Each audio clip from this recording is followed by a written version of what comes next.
Hello दोस्तों, very good evening, Radhe Radhe, सत श्री अकाल, नमस्कार। कैसे हैं आप सब? आशा करता हूं आप सभी काफी अच्छे होंगे। रोज की तरह मैं स्वागत करता हूं आपके अपने यूट्यूब चैनल ससिर की पाठशाला में। जैसा कि आप सभी को पता है कि हम लोग केवीएस पीआरटी इंटरव्यू 2023 की प्रिपरेशन कर रहे हैं और आज उसी को, जो कि इंटरव्यू के पर्पज से बहुत इंपॉर्टेंट हो जाता है, एनईपी 2020। कल हम लोगों ने आरटीई राइट टू एजुकेशन 2009 के बारे में बात किया था। आज हम लोग बात करेंगे एनईपी 2020 न्यू एजुकेशन पॉलिसी 2020, क्योंकि यहाँ से आपसे इंटरव्यू में तय है, आपसे क्वेश्चंस पूछे जाएंगे। तो जैसा कि चलिए डिस्कस करते हैं एनईपी 2020 के बारे में। ठीक है, तो पहले ही समझ लीजिए कि अभी तक टोटल कितनी एनईपी आ चुकी है। अभी तक टोटल 3 नेशनल एजुकेशनल पॉलिसी आ चुकी है। कितनी? 3 एनईपी आ चुकी है। ठीक है, तो पहला एनईपी कब आया हमारा? पहला 1968 में आया। ठीक है, 1968 में। क्यों आया? ठीक है, क्योंकि देखिए जैसे ही हमारा समाज बदला, ठीक है, हमारा सोसाइटी बदल रही है, ठीक है, चीजें बदल रही हैं, हर चीज बदल रही थी, तो शिक्षा की गुणवत्ता को बढ़ाने के लिए शिक्षा में बदलाव लाना बहुत जरूरी हो गया था। तो जिसकी वजह से नई एजुकेशनल पॉलिसी को अपडेट करना, शिक्षा को अपडेट करना बहुत जरूरी हो गया था। तो इसीलिए नई एजुकेशन पॉलिसी लाई थी गई। ठीक है, तो पहला आया 1968 में आया। ठीक है, टोटल अभी तक 3 आई हैं। पहला 1968 में आया। तो जब 1968 आया तो उसी के दौरान 1964 से 1966 तक, तब 1964 से 1966 तक एक आयोग का गठन होता है जिसको नेशनल कमीशन ऑन एजुकेशन, ठीक है, नेशनल कमीशन ऑन एजुकेशन बोलते हैं। राष्ट्रीय शिक्षा आयोग का गठन होता है। कब? पहले में ही, 1968 में ही। तो ठीक है, तो गठन होता है। फिर इसके अध्यक्ष कौन रहते हैं? डीएस कोठारी रहते हैं। ठीक है, इसके अध्यक्ष रहते हैं और इसीलिए इस जो एनईपी 1968 था, इसको हम लोग कोठारी आयोग के नाम से भी जानते हैं। ठीक है, इसके कोठारी आयोग के नाम से। तो आयोग तो 1968 में जो पहला आया था, इसमें क्या था मेन चीज? 1964 से 66 तक एक आयोग का गठन होता है, नेशनल कमीशन ऑन एजुकेशन, शिक्षा सेवा आयोग का गठन होता है और इसके अध्यक्ष कौन रहते हैं? कोठारी जी, डीएस कोठारी रहते हैं, जिसकी वजह से इसको कोठारी आयोग कहा जाने लगा। अब बात करते हैं आगे सेकंड एनईपी की। तो सेकंड एनईपी आता है 1986 में आता है। कब? 1986 में आता है।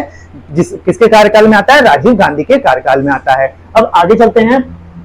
ठीक है, तीसरी एनईपी की बात करते हैं, 29 जुलाई 2020। ठीक है, कब आता है? 29 जुलाई 2020 को तीसरी एनईपी आती है। ये हमारे लिए बेहद इंपॉर्टेंट हो जाता है। ठीक है, तो इसमें क्या हुआ कि ये 34 वर्ष बाद जारी होता है। जो एनईपी हमारा 2020 है, ये टोटल 34 ईयर्स के बाद जारी होता है। और इसमें क्या होता है कि एमएचआरडी, ठीक है, एमएचआरडी जो मानव विकास मंत्रालय है, ठीक है, जिसको हम क्या कहते हैं? एमएचआरडी को ह्यूमन रिसोर्स डेवलपमेंट, ठीक है, मानव संसाधन विकास मंत्रालय के नाम बदलकर इसमें शिक्षा मंत्रालय कर दिया जाता है। तो MHRD ministry of human resource and development, ठीक है, मिनिस्ट्री ऑफ, एमएचआरडी का फुल फॉर्म है ministry of human resource and development. तो जो मानव संसाधन विकास मंत्रालय है, उसका नाम बदलकर शिक्षा मंत्रालय कर दिया जाता है। वही बात करते हैं, तो इस शिक्षा नीति को एनएचईबी, ठीक है, जो एनईपी 2020 है, यह किसके? हायर एजुकेशन का एक कमेटी थी, ठीक है, एक बिल पास होता है। किसका? एनएचईबी, जिसको हम national high educational bill, national high education bill के तहत इसको लाया गया था। ठीक है, अब इसमें क्या बदलाव हुए, इसमें इंपॉर्टेंट तथ्य क्या थे, फैक्ट्स क्या थे, हम उसकी चर्चा करेंगे। तो चलिए बारी बारी से डिस्कस करते हैं। तो पहला बदलाव जो था एजुकेशनल स्ट्रक्चर को लेके था। पहला बदलाव हमारा क्या था? एजुकेशनल स्ट्रक्चर को लेके था, जो पहले 10+2 के फॉर्मेट पे चलता था, अब उसको समाप्त करके 5+3+3+4 का 5+3+3+4 का फॉर्मेट लाया गया। क्या लाया गया? 5+3+4 का फॉर्मेट लाया गया। ठीक है, तो पहला बदलाव ये था। अब आइए क्या है 5+3+3+4, इसको एक विस्तृत चर्चा में देखते हैं। ठीक है, 5+3+3+4 का स्ट्रक्चर क्या है, यह बदलाव क्यों किया गया, इसको हम डिटेल में पढ़ते हैं। ठीक है, ये हमारे लिए बहुत जरूरी हो जाता है इंटरव्यू के पर्पज से।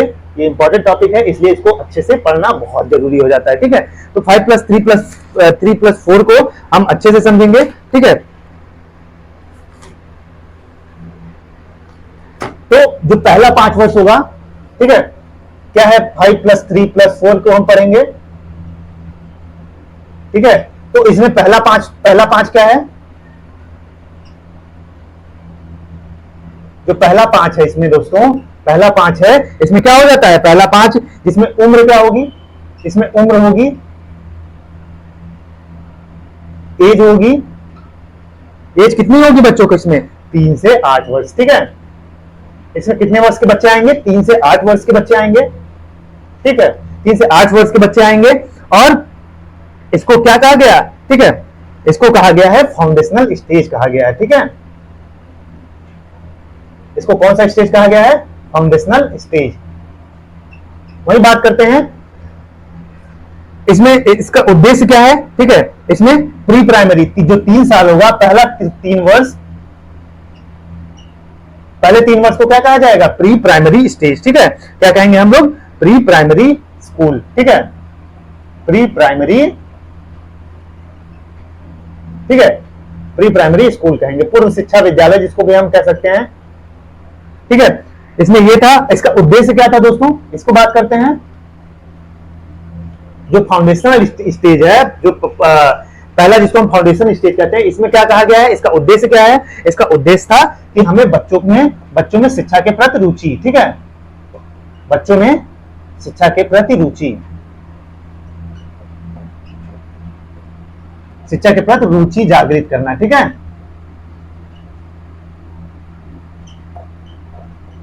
इसमें हम बच्चों में शिक्षा के प्रति रुचि जागृत करना इसका या पैदा करना था।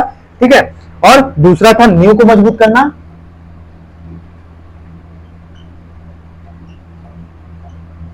दूसरा क्या था, नींव को मजबूत करना। ठीक है, और वही तीसरा उद्देश्य इसका क्या था कि खेलकूद के माध्यम से शिक्षा। ठीक है, खेलकूद या गतिविधियों के माध्यम से शिक्षा। ठीक है, गतिविधियों के माध्यम से शिक्षा। तो हम लोगों ने क्या पढ़ा, 5+3+3 का स्ट्रक्चर के बारे में पढ़ा। ठीक है, तो इसको पहले 10+2 के फॉर्मेट था, अब इसको बदलकर नई एनईपी 2020 में क्या कर दिया गया, 5+3+3+4 का फॉर्मेट कर दिया। जो तो पहला 5 है दोस्तों, जिसको पहला 5 है, पहला 5 वर्ष होगा, उसमें क्या होगा, कितनी उम्र के बच्चे आएंगे, 3 से 8 वर्ष के बच्चे आएंगे, जिसको फाउंडेशनल स्टेज के नाम से जाना जाता है। ठीक है, और जो पहला प्रथम 3 साल होगा, इसमें बच्चा प्री प्राइमरी स्कूल या हम पूर्व विद्यालयी शिक्षा बोलेंगे। ठीक है, उसके बाद जो 2 साल बचेंगे, ठीक है, 3 साल तो ये हो गया प्री प्राइमरी स्कूल, और उसके बाद ग्रेड 1 और ग्रेड 2 में बच्चा आ जाएगा। ठीक है, कौन कौन से, कक्षा 1 और कक्षा 2 में आ जाएगा। ठीक, तो ये 5 साल हो गए प्री प्राइमरी 1 से 3 वर्ष, और लास्ट के जो 2 वर्ष बचेंगे बच्चा कक्षा 1 में होगा और कक्षा 2 में होगा। ठीक है, और इसका उद्देश्य क्या होगा कि बच्चों में शिक्षा के प्रति रुचि को जागृत करना, रुचि पैदा करना। ठीक है, बच्चों में कैसे एजुकेशन के लिए इंटरेस्ट पैदा किया जाए। और दूसरा उद्देश्य था, ये था कि न्यू के बच्चों का जो बेसिक चीजें हैं उसको मजबूत करना। ठीक है, और तीसरा था खेलकूद गतिविधियों के माध्यम से शिक्षा, जैसा कि आप जानते हैं केवीएस इस पे बहुत जोर देता है। ठीक है, तो आइए अब दूसरा पढ़ते हैं। हम लोगों ने पहला 5 पढ़ा, अब दूसरा। ठीक है, तीसरा जो 3 साल हो गए दूसरा। ठीक है, दूसरा स्टेज। ठीक है, ये दूसरा स्टेज है दोस्तों। दूसरे स्टेज को क्या कहा गया है, बात करते हैं दूसरे स्टेज को।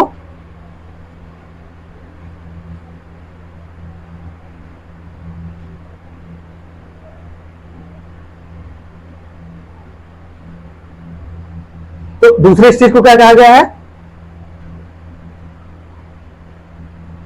इसको प्रिपरेटरी स्टेज कहा गया है। ठीक है, क्या कहा गया है, प्रिपरेटरी स्टेज। इसको प्रिपरेटरी स्टेज कहा गया है। इसमें कौन कौन से उम्र के बच्चे आएंगे, ठीक है, तो कक्षा 3 से 5 के बच्चे आएंगे इसमें, कक्षा 3 से 5 के बच्चे आएंगे। ठीक, और उम्र कितनी होगी इसमें, 8 से 11। ठीक है, 8 से 11 वर्ष वाले बच्चे आएंगे इसमें। एकदम आसान भाषा में समझिए चीजों को। ठीक है, दूसरा स्टेज को क्या कहा गया, प्रिपरेटरी स्टेज कहा गया। कक्षा 3 से 5 तक के बच्चे इसमें आएंगे, और उम्र क्या होगी बच्चों की, 8 से 11 वर्ष। ठीक है, और इसका उद्देश्य क्या था, ठीक है, इसका उद्देश्य क्या था इस स्टेज का, इसको देखते हैं। इसका उद्देश्य था दोस्तों कि बच्चों को गणित विज्ञान,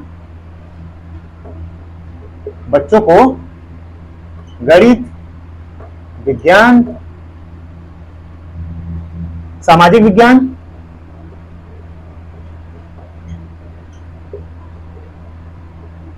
गणित विज्ञान, सामाजिक विज्ञान विषयों से परिचित कराना। ठीक है,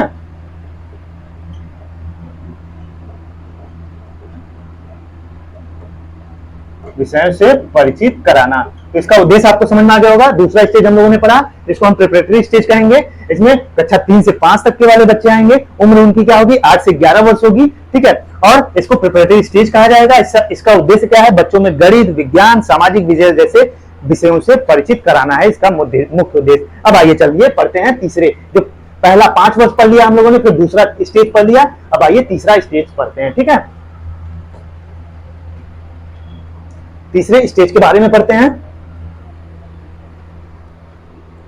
तो तीसरा स्टेज, ठीक है, ये तीसरा स्टेज है, तीसरा स्टेज, ठीक है, जो 3 है।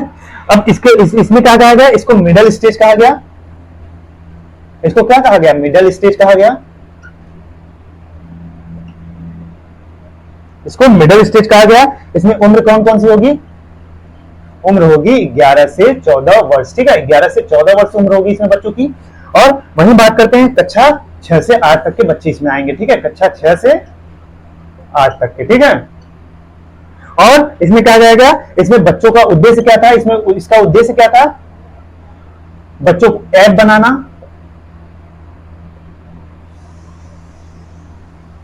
बच्चों को ऐप बनाना, कोडिंग सॉफ्टवेयर बनाना, ठीक है। तो इसका मुख्य उद्देश्य था, जो तीसरा स्टेज था, हमने 5+3+3+4 का पढ़ा, तो जो तीसरा स्टेज है इसको हम लोग मिडिल स्टेज कहते हैं। इसमें उम्र 11 से 14 वर्ष होगी और 6 से 8 वर्ष तक, जो कक्षा 6 से 8 तक के बच्चे होंगे इसमें आएंगे। इसका उद्देश्य क्या है, बच्चों को ऐप बनाना, बच्चों को सॉफ्टवेयर सिखाना, बच्चों को कोडिंग सिखाया जाता है जैसा चीन में होता है, ठीक है। बच्चा जब कक्षा 6 से 8 में होता है तो उसमें ये सब चीजें पहले से ही सिखाई जाती हैं, ताकि देखिए शिक्षा का 2 ही मुख्य उद्देश्य होता है, ठीक है। पहले तो बच्चा कुछ सीखे, दूसरा है रोजगार पाना। तो बच्चों को रोजगार के लिए तैयार करना, रोजगार परक चीजें तैयार करना, बच्चों के अंदर स्किल्स डेवलपमेंट करना, इसका तीसरे का मुख्य उद्देश्य था, ठीक है। तो ये भी समझ में आ गया। अब लास्ट पढ़ते हैं, ठीक है, जिसको हम चौथा स्टेज कहते हैं, ठीक है। अगला 4 वर्ष जो होगा, अगला 4 वर्ष क्या होगा, इसको हम सेकेंडरी स्टेज कहेंगे, ठीक है। क्या कहेंगे, सेकेंडरी स्टेज, इसको हम सेकेंडरी स्टेज कहेंगे। इसमें उम्र क्या होगी बच्चों की, उम्र होगी 14 से 18 वर्ष, ठीक है, 14 से 18 वर्ष के बच्चे आएंगे। और कक्षा 9 से 12 के बच्चे आएंगे इसमें, कक्षा से 9 से 12 तक के बच्चे इसमें आएंगे। वही अगली बात करते हैं, तो इसका उद्देश्य क्या है, आपसे उद्देश्य पूछा जा सकता है, इसलिए मैं आपको अच्छे से एक्सप्लेन में बता रहा हूं, ठीक है। बच्चों में गहरी सोच को विकसित करना,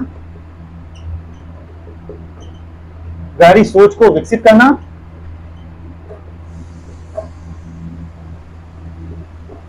गहरी सोच को विकसित करना पहला हो जाता है। और दूसरा हो जाता है विश्लेषण क्षमता का विकास करना,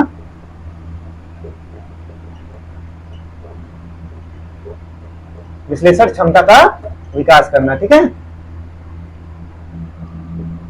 बच्चे एनालिसिस कर पाए अच्छे से। और तीसरा इसका क्या उद्देश्य हो जाता है, बच्चों का सर्वांगीण विकास, ठीक है, सर्वांगीण विकास। तो आई होप सो ये भी समझ में आ गया होगा आपको कि इसका क्या है, अगला 4 वर्ष क्या है, इसको सेकेंडरी स्टेज कहा गया है। और इसमें कौन कौन से उम्र के बच्चे आएंगे, 14 से 18 वर्ष के उम्र के बच्चे आएंगे। और कौन सी कक्षा के बच्चे आएंगे, कक्षा 9 से 12 तक के बच्चे आएंगे इसमें, ठीक है, कक्षा 9 से 12 तक के बच्चे आएंगे। इसमें इसका मुख्य उद्देश्य क्या है, बच्चे के अंदर गहरी सोच को, बच्चा क्रिएटिव थिंकिंग, ठीक है, बच्चे का रीजनिंग थिंकिंग बढ़ाना, और बच्चों में एनालिसिस क्षमता बढ़ जाए, बच्चे एक चीज को कई तरीके से सोच सके, ठीक है, एनालिसिस कर सके।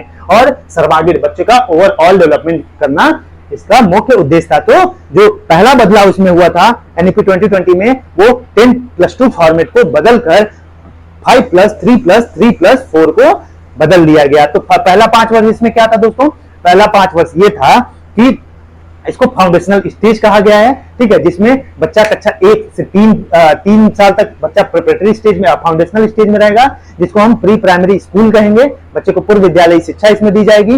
वहीं उसके बाद जो बाकी के 2 साल होंगे उसमें बच्चा कक्षा 1 और कक्षा 2 में रहेगा, ठीक है। इसमें क्या, इसका मुख्य उद्देश्य क्या है, बच्चों को नींव को मजबूत करना, बच्चे को खेल गतिविधियों के माध्यम से शिक्षा प्रोवाइड करना। वही बात करते हैं, हमने दूसरा स्टेज पढ़ा दूसरे स्टेज को हम लोग क्या कहते हैं, दूसरे स्टेज को हम लोग कहते हैं प्रिपरेटरी स्टेज, जिसमें कक्षा 3 से 5 तक के बच्चे आएंगे।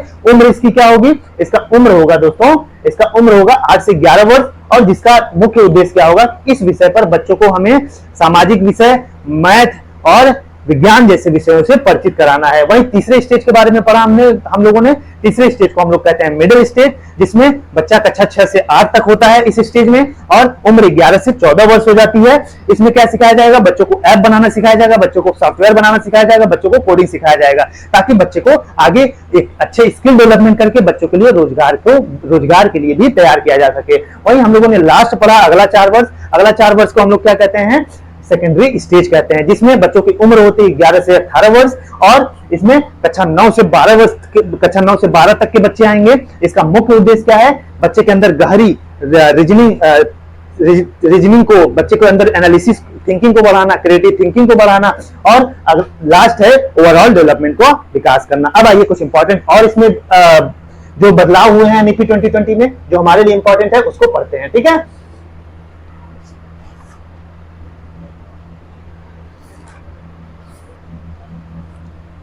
ये हमारे लिए बहुत इंपॉर्टेंट हो जाता है। और क्या क्या बदलाव है, बाकी सारी चीजें बदलाव जो है वो जो हायर लेवल पे हुई हैं उसको हमको नहीं पढ़ना है। जैसे फिलॉसफी को खत्म कर दिया गया, इन सब चीजों को खत्म कर दिया गया, हमको इसके बारे में नहीं पढ़ना है। ठीक है, तो पढ़ते हैं अब आगे हम लोग।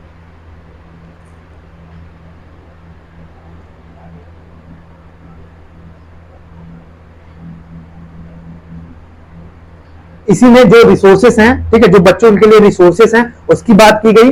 ठीक है, जो वेरियस टाइप के रिसोर्सेस हैं, इसमें बच्चों के लिए रिसोर्सेस क्या होंगे, ई रिसोर्सेज जिसको हम कहते हैं। ठीक है, रिसोर्सेज मतलब क्या क्या स्रोत होंगे बच्चों के लिए और टीचर्स के लिए। ठीक है, इसमें उसके बारे में बात करेंगे, जो बच्चों के लिए दिया गया है, जो शिक्षक के लिए दिया गया है। इसमें पहला जो दिया गया है दोस्तों, इसमें पहली बात की गई है किसकी, डिजिटल लिटरेसी को बढ़ावा देना। ठीक है, तो पहला क्या है, इसमें दीक्षा हो जाता है। ठीक, दीक्षा, इसमें पहले दीक्षा की बात की गई है, इसके बारे में हम डिटेल में चर्चा करेंगे। दीक्षा का फुल फॉर्म जान लीजिए, digital infrastructure, digital infrastructure for knowledge sharing.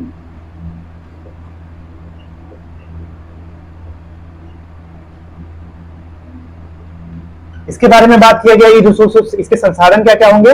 और दूसरा बात की गई है इसमें, दूसरा निष्ठा के बारे में बात किया गया दोस्तों। ठीक है, निष्ठा, इसका भी फुल फॉर्म जान लेते हैं, national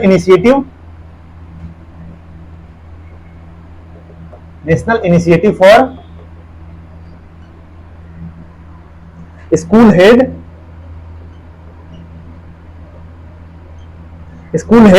and teachers holistic development. ठीक है, holistic advancement.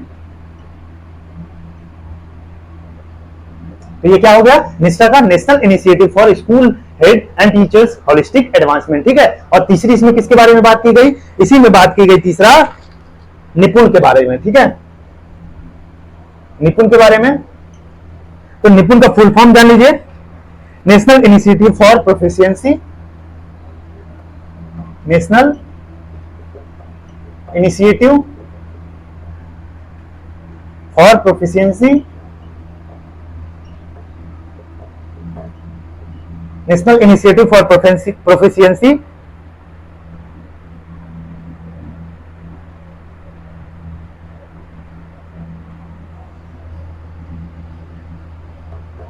National initiative for proficiency in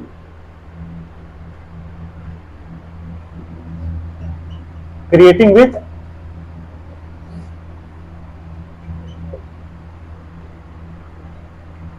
understanding and numeracy. ठीक है,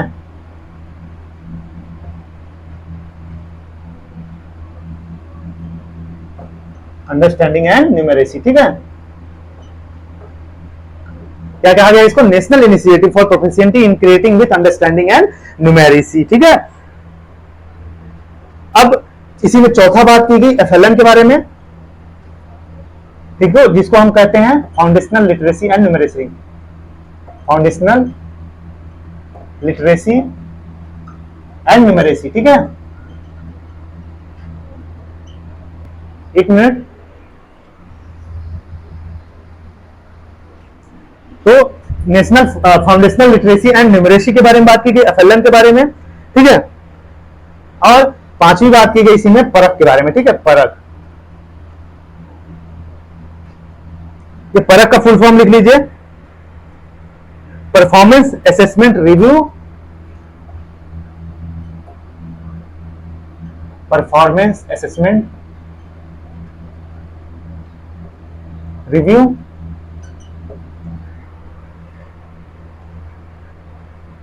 एंड एनालिसिस ऑफ नॉलेज,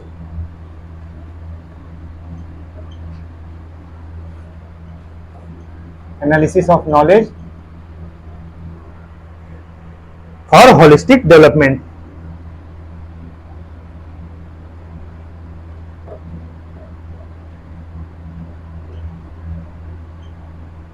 तो जो ये, और इसी में बात की गई छठवां एनसीएफ के बारे में। ठीक है,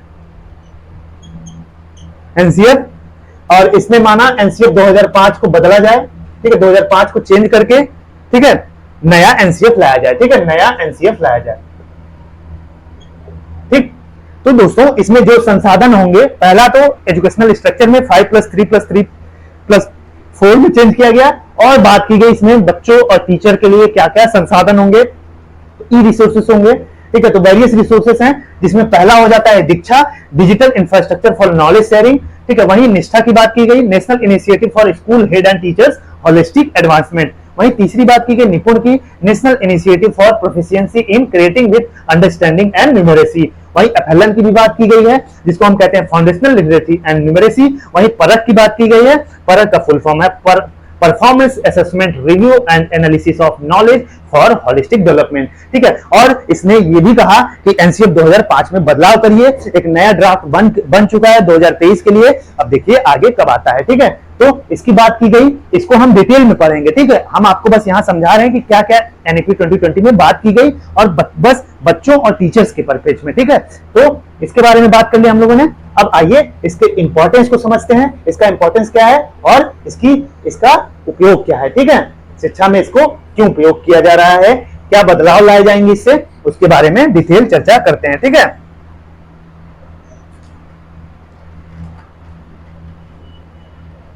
तो एनईपी से मान लीजिए आपसे इंटरव्यूअर पूछता है एनईपी का लाभ क्या है, बताइए क्यों एनईपी से क्या क्या इससे फायदा हुआ, तो आप क्या बताएंगे, तो हम इसी को पढ़ेंगे। ठीक है, एनईपी का समावेश, एनईपी का लाभ, एडवांटेज जिसको हम कहते हैं। ठीक है, आपसे जरूर पूछा जाएगा एडवांटेज डिसएडवांटेज क्या है एनईपी का। ठीक है, आप क्या बदलाव चाहते हैं, तो ये इसीलिए ये मैं सब करा रहा हूं आपके लिए। तो पहला है इक्विटी आएगी इससे, इक्विटी एंड समावेशन हम जिसको कहते हैं। इक्विटी एंड समावेशन का मतलब समझिए दोस्तों कि सब बिना किसी भेदभाव के, बच्चा किसी भी स्तर से बिलोंग करता हो, किसी भी कास्ट से बिलोंग करता हो, सबके अंदर सबके लिए समान शिक्षा और सबको समाहित किया जाएगा, सबके लिए इक्वल एजुकेशन प्रोवाइड किया जाएगा। ठीक है, तो इसका पहला उद्देश्य, पहला लाभ यही है। और दूसरा लाभ इसका क्या हो जाता है, कौशल का विकास, कौशल का विकास, कौशल का विकास तथा रोजगार की योग्यता।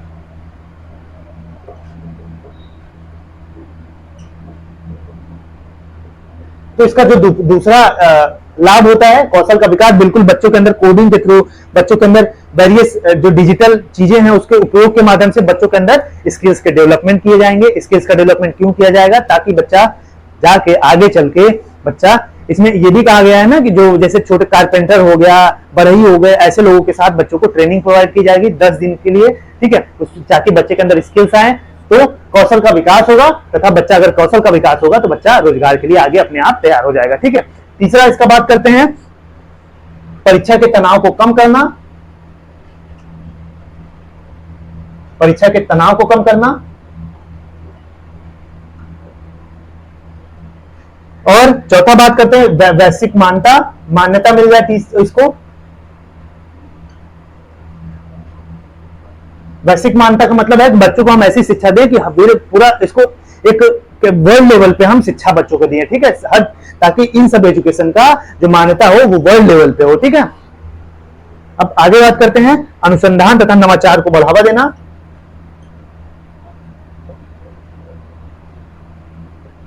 तथा नवाचार को बढ़ावा देना,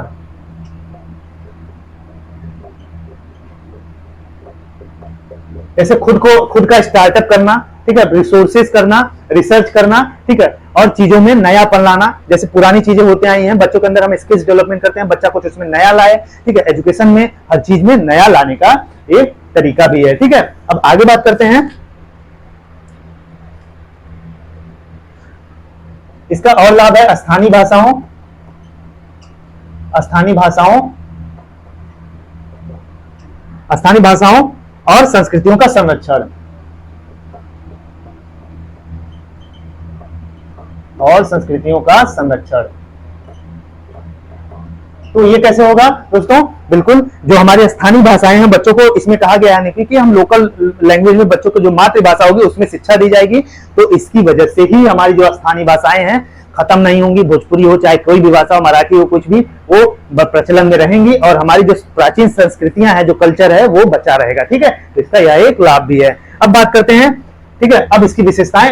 एनईपी 2020 की एडवांटेज क्या हो गई आपको समझ में आ गया? इक्विटी एंड समावेशन, ठीक है, कौशल का विकास तथा रोजगार के लिए योग्यता प्रदान करना, परीक्षा के तनाव को कम करना, वैश्विक मान्यता प्रदान हो सके इस शिक्षा को, अनुसंधान तथा नवाचार को बढ़ावा देना, स्थानीय भाषाओं और संस्कृतियों का संरक्षण हो सके, ठीक है।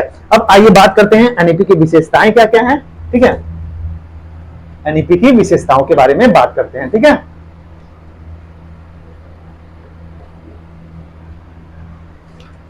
विशेषताएं, इसकी विशेषताओं के बारे में बात करते हैं। इसकी इंपॉर्टेंस क्या है? अगर आपसे इंटरव्यू पूछा है इसका इंपॉर्टेंस क्या है, तो पहला इंपॉर्टेंस यही हो जाएगा कि बहुविषयक शिक्षा।